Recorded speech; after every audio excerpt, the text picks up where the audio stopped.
which is just kind of retuning what the L stick does when you're leading on passes. It gives the user the ability to throw into space. You hear announcers all the time talk about throwing receivers open. The goal is to try to give our users that same ability to throw the ball into space, into open areas of the zone, to not lead receivers into traffic. So that's one of the major things that we've really excited about with the passing game. You see Sims and Namps right here. But one of the other things to do is added a bunch of brand new animations.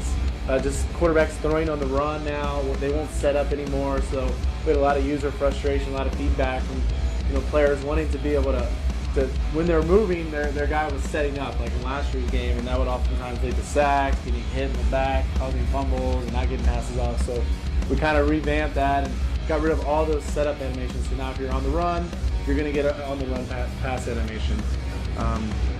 Another big change in the passing game is just retuning pass trajectories.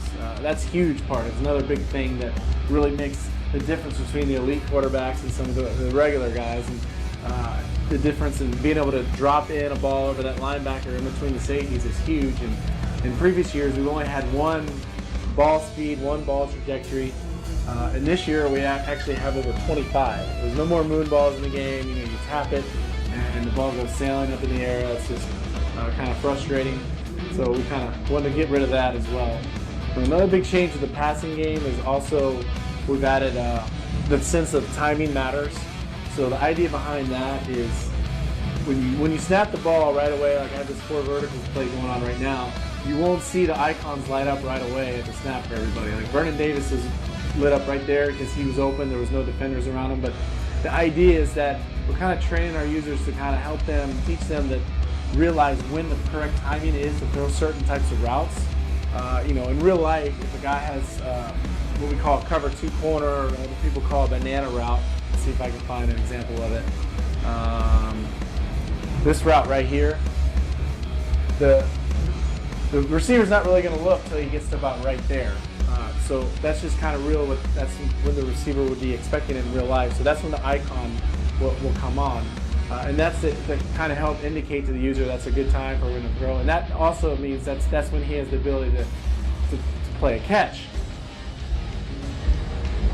So that's another big change, is that if receivers aren't looking, they're not going to be able to play a catch. And that goes for defenders as well. There's another huge change, is when to eliminate the whole idea of the psychic DB. I know that's been a huge frustration for everybody that's played Madden, and it's something we're really excited about eliminating. That pass was also an example of the new trajectory. That was actually a medium pass, whereas last year, if I'd have just tapped it, that ball would have gone way in the air, the safety would have likely come over. So another big thing too is defensive alignment. That's also been a huge deal. Like in this play, for example, you'll see the defenders in much better position, much more realistic alignment, covering the correct receivers.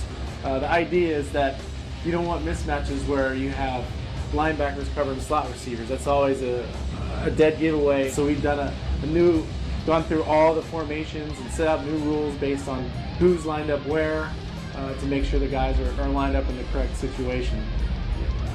We've also done a lot with disguising coverages. It's also a huge aspect. You always hear about the chess game between the offensive and defensive coordinators, and the defense wants to disguise that coverage. So now in Madden NFL 13, you have that ability but you won't be able to tell if it's man or zone right away. And of course, we're going to talk about the new Infinity engine, the new real-time physics that we've added in Madden NFL 13. Really excited about all the stuff with that. No 2 plays will look the same. The thinking there is that all the tackles, all the can animations that we've had in previous games are different now because they're physics affected. Players will adjust on their falls, and as momentum, they get hit in certain directions, the body will fall and move in a different direction. So nothing will look the same anymore as far as how tackles and how players interact with one another. So Madden NFL 13 will be in stores August 28th on Xbox 360 and PS4.